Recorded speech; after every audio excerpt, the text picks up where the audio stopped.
unbelievable effort. Dealt with adversity all season long, and had another situation there where we had to overcome some things and weren't able to do it at the end. But I'm so proud of those guys. Proud, very humbled, very thankful to be the head coach of that team that just played.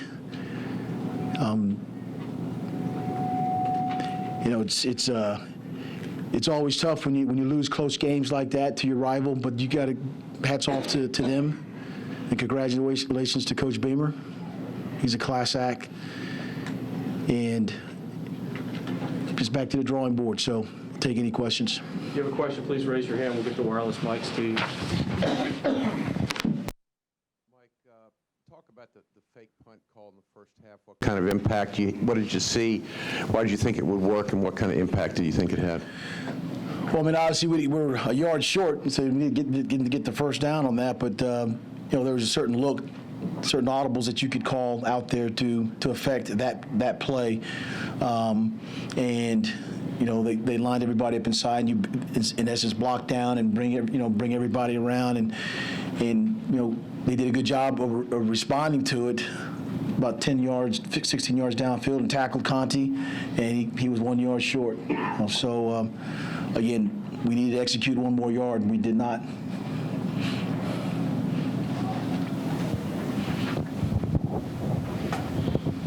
Mike, I know it's tough to ask you this right after the game, but do you have any thoughts on your future? Did you just coach your last game at UVA? Anything on that?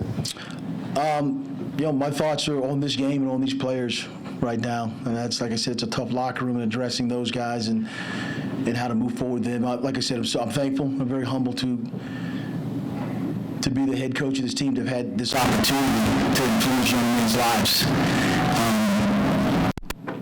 There's a lot of guys in there that, as I said, during the course of the season, played a very challenging schedule, played some tough games, played some tough teams, won some close games, lost some close games. But the character that those guys have showed over the course of the season, the things that they've dealt with, I'm so proud of. And so, today, although there's a loss, it's about them. It's not about me. And it's important that as they understand, this is a tough game. And you win and you lose. And you try to get better. You try to move forward on things, but it's a tough game, and there's consequences for a lot of things. And I just told him that, you're going to be a husband, a father, a son, an employee, an employer, much longer than you're going to be a football player. And your identity is not tied into being just a football player. I get it. We're graded on wins and losses. I understand that. But you're so much more than that. And that's what I talked about. And I'll just leave it at that.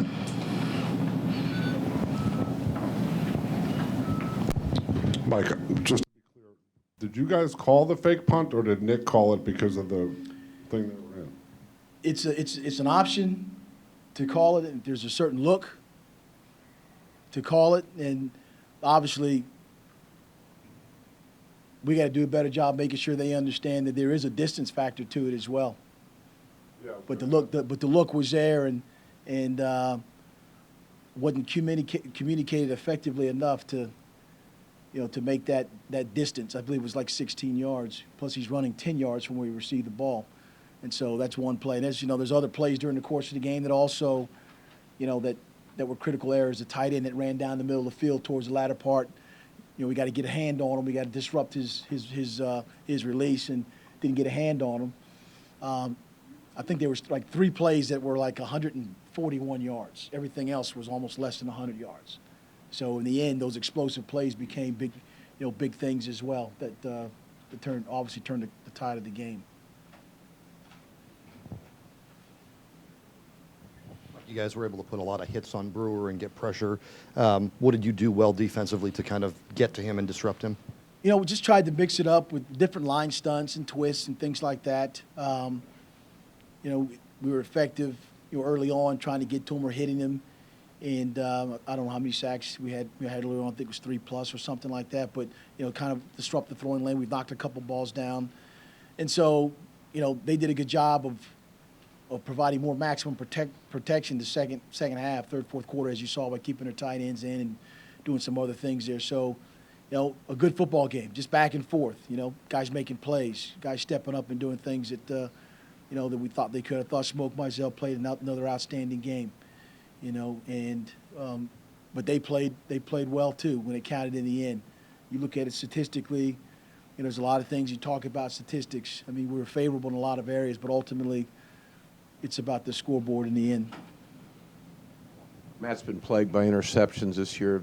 Your last offensive drive ended on an interception. What did you see there? Did he overthrow him? Did he should he have thrown it somewhere else? Well, I mean, obviously when they're interceptions, they don't go to the right guy that you're throwing them to. And prior to that, Matt had 6 touchdown passes and 1 interception. So Matt has been playing well leading up to this.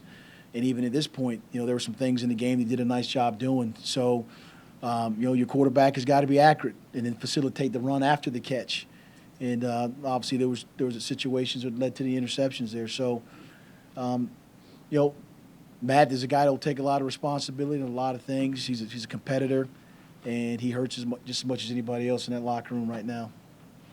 Along the same lines, the second half there, you had scoring drives of 84 and 90 yards. Did you feel pretty confident despite having no timeouts in that last drive? And then did you have to say anything to Matt, afterward? No, I mean, been there before. That situations you practice that time and time again, and you're right. The ability to drive, for at least another tie for a touchdown, for a field goal, was something that we practice over and over again. We've had to do it in some of these close games that we played this year. So, had complete confidence in Matt in executing.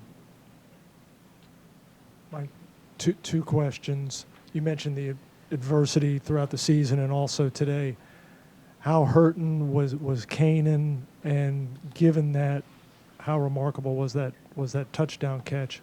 And then on the flip side, was it a busted coverage that allowed Ford to get behind you for the tying touchdown there that made it 2020? As you all know, Kanan hurt his shoulder the game before, and he was in a lot of pain. But with our doctors and people looking at him, they kind of felt that his situation was one that they put a harness on and things like that. He just had to manage the pain, and it was questionable. First player I've seen in a long time to come back when the shoulders actually come out and then back in. Talks about the toughness and the resiliency of him, and then to make the catch for the touchdown and a couple other, and there's another catch that he made during the course of the game. Just thought was outstanding. That's the type of guy Kanan is. He's what a tremendous young man, competitor, outstanding individual.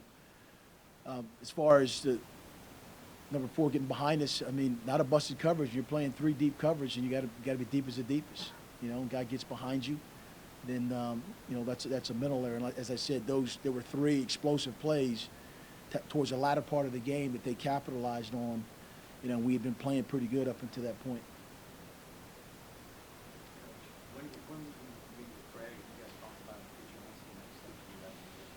Whenever I'm called to meet with him. Coach Beamer being his last, obviously, regular season game, what are your thoughts about him and his career? As I said, at the beginning of the game, at the end of the game, I thanked him for his impact that he's made on college football, college coaches, his longevity at one place.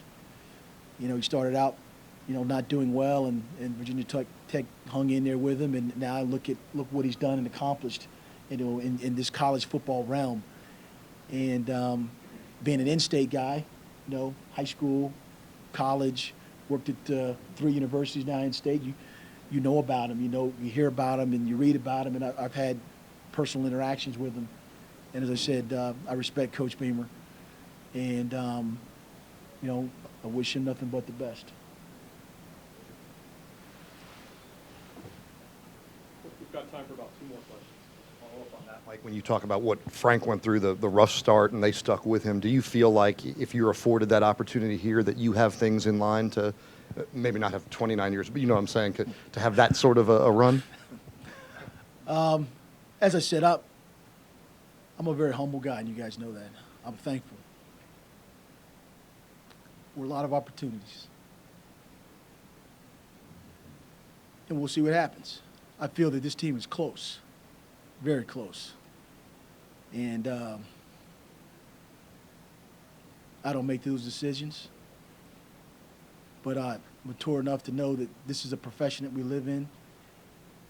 And I'm proud of those guys that's in the locker room because they are outstanding young men that will become educated by this great university, learn the adversity lessons, learn how to be resilient.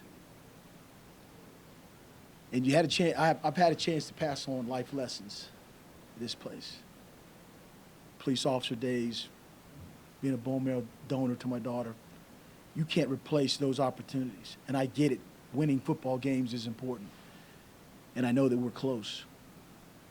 But this is a sport that we live in today, that we play today, and I understand. So we'll see. I'd love to be the head coach of this team if the opportunity is afforded. But I feel proud about what goes on with this program, what I've done, and I hope that character and integrity means a lot in a lot of places. I know W's do as well. But I'm at peace with myself right now. Anything else for Coach? All right, thanks everyone. Give Thank us a you. minute.